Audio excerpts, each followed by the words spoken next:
This is our part 2 of business communication. जो हमारा chapter चल रहा था कम्युनिकेशन बैरियर, उसका सेकंड पार्ट ही है।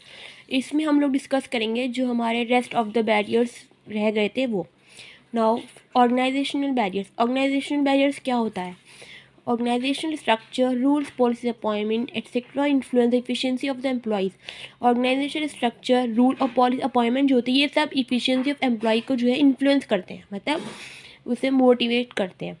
When due to channel of communication in an organization, the message from top to bottom level, जब channel of communication की वजह से ऑर्गेनाइजेशन में चैनल ऑफ कम्युनिकेशन होता है, टॉप मतलब जो सीनियर मोस्ट एग्जीक्यूटिव मेंबर्स होते हैं उनकी बात लोअर लेवल तक पहुंचने के लिए उसमें चैनल्स होते हैं। उनके बीच में जब बैरियर्स क्रिएट हो जाती हैं, मतलब उनके बीच में कोई प्रॉब्लम्स आ जाती है, उस चैनल मतलब चैनल ऑफ कम्युनिकेशन की वजह से जो हमारी कम्युनिकेशन में प्रॉब्लम आएगी, बैरियर्स क्रिएट होंगे, उसे कहेंगे हम ऑर्गेनाइजेशनल बैरियर्स। हम रीड कर सकते हैं, at the end of the last message which is delivered to the lower level due to some barriers by which they understand wrong rules, policies और any other activity. Channel of communication in organisation की में जो problems create हुई top to bottom तक आने में, हमारा जो मैसेज था उसे हम लोग कहेंगे ऑर्गेनाइजेशनल बैरियर्स। इसकी वजह से क्या हो सकता है, रूल्स, पॉलिसी, मतलब जो भी मैसेज था वो हमारा गलत समझ जाएंगे जो हमारे बॉटम लेवल था, या फिर कुछ बैरियर्स क्रिएट हो जाएंगे जिसकी वजह से उन्हें मैसेज पूरा पहुंच नहीं पाएगा। सो हम ये कह सकते हैं when barriers create due to structure of organisation के स्ट्रक्चर की वजह से जो बैरियर्स क्रिएट होंगे in a communication process, that is called organisational barriers. I hope you all understand. Now third one is emotional और psychological barriers. Emotional means मतलब emotions से जो barriers create होंगे उसे। Emotional barriers refer to a person's attitude, perceptions, understanding. मतलब person की attitude और perception की अंडरस्टैंडिंग की वजह से जो हमारा वो मैसेज जो हमारा डिफरेंट टू डिफरेंट पर्सन तक जो होगा, हमारी कम्युनिकेशन वो डिपेंड्स करती है उनकी मेंटल स्टेटस पर। सेंडर और रिसीवर अपने माइंड में क्या थिंकिंग बनाकर बैठे हैं उस कम्युनिकेशन के रिगार्डिंग, उस पर डिपेंड करता है हमारा communication. If any one of them is under mental stress, अगर कोई अपसेट है, वरीड है, अगर उस डोमिनेंट है, एक्साइटेड है, उससे हम कन्वर्सेशन करेंगे तो वो करेक्टली जो हमारा मैसेज है वो अंडरस्टैंड नहीं कर पाएगा, मतलब कम्युनिकेशन प्रोसेस कंप्लीट नहीं होगा।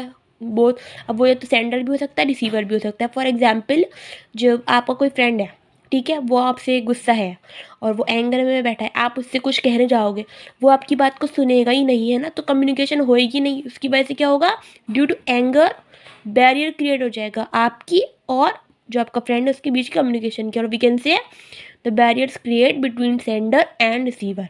इमोशनल बैरियर्स कौन कौन से होते हैं? इमेच्योर इवोल्यूशन मीन्स कुछ बच्चे जो होते हैं वो मतलब बड़े तो हो जाते हैं but due to mental status वो उनके जो माइंड है वो छोटा रहता है, मतलब वो मैच्योरिटी नहीं आ पाती उनके अंदर। तो उनसे अगर को हम बड़ों वाली कोई बात करेंगे तो वो तो उसे समझ में नहीं आएगी, है ना, तो बैरियर्स क्रिएट हो जाएगा।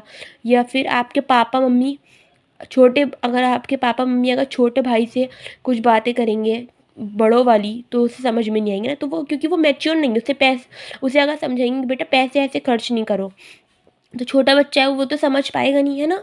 तो ये इमेच्योर इवोल्यूशन हुआ। इमोशनल एटीट्यूड मीन्स जब आप गुस्से में होते हैं, आप नाराज़ होंगे तो आप जब भी नहीं करेंगे, है ना बात, तो इमोशनल एटीट्यूड। डिसट्रस्ट, जब आप अगर आपको 1% पे ट्रस्ट नहीं होगा तो आप उससे सारी बातें नहीं बताओगे ना, तो ड्यू टू डिसट्रस्ट भी इमोशनल बैरियर्स क्रिएट होता है।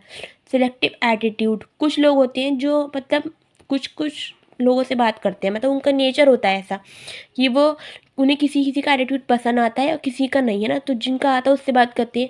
तो एटीट्यूड की वजह से भी हमारे बैरियर्स क्रिएट होते हैं, और इन बैरियर्स को क्या कहते हैं? Emotional barriers. Unnecessary mixing and killing of originality, ये भी हमारा एक है। Now fourth one is physical barrier. Physical barriers क्या होते हैं?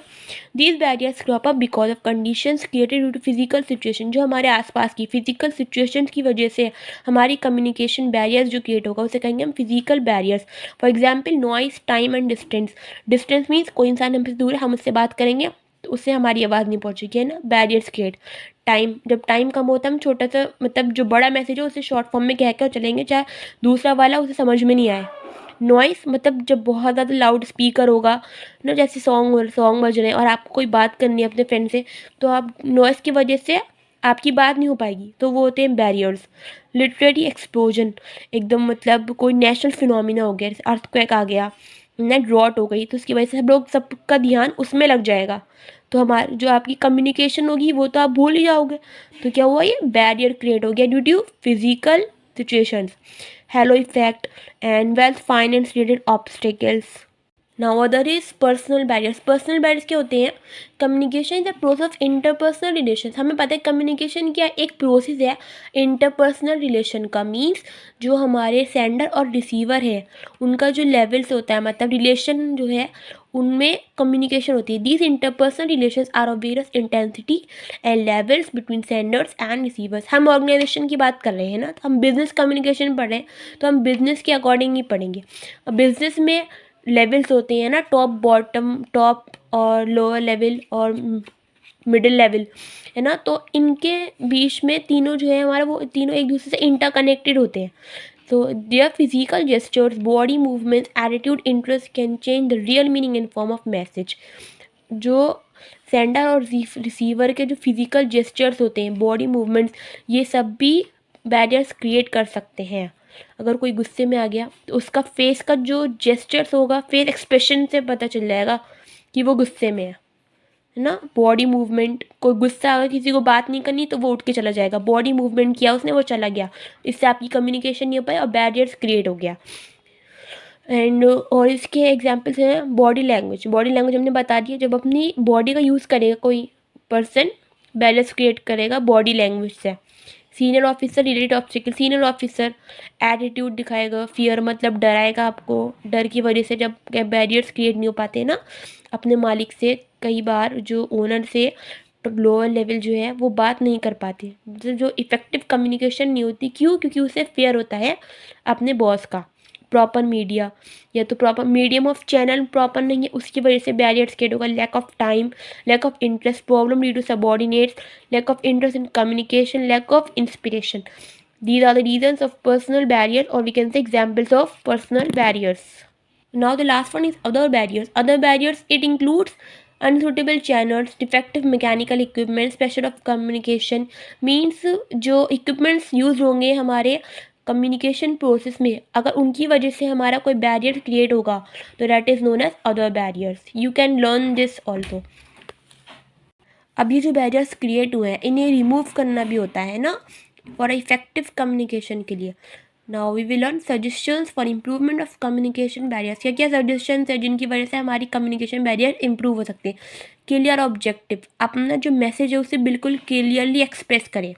General idea about the audience, audience mean जो हमारे, जिन्हें हम लोग मैसेज पहुंचा रहे हैं उन्हें एक बिल्कुल जनरल आइडिया दें ऑडियंस को अपने मैसेज के बारे में। Use of easy and clear language, use होना चाहिए ईजी एंड क्लियर लैंग्वेज का, सिंपल लैंग्वेज का। इफेक्टिव लिसनिंग, जो रिसीवर है उन्हें सेंडर का मैसेज इफेक्टिवली लिसन करना है। Total control over emotions, emotions में जब इंसान होता है तो वो कम्युनिकेशन अच्छे से नहीं कर पाएगा। नो नॉइस, नॉइस नहीं होना चाहिए। कॉम्प्लीशन ऑफ मैसेज, मतलब मैसेज जो है हमारा वो पूरा पहले सुने और फिर उसके बाद ही रिएक्ट करें। Suitable environment, effective use of body language, body language का यूज करते हैं ना बच्चे, अपना से लाते हैं, yes sir I have done, hand raise करते हैं, ये तो body language. Proper use of feedback, जब आपकी कम्युनिकेशन पूरी जब होती है जब फीडबैक दे देंगे, मीन्स टीचर ने आपको पढ़ाया, उसने उन्हें अपना लेसन डिलीवर किया और जो स्टूडेंट्स रिसीवर उन्होंने फीडबैक दिया, yes ma'am I have learn, so this is the last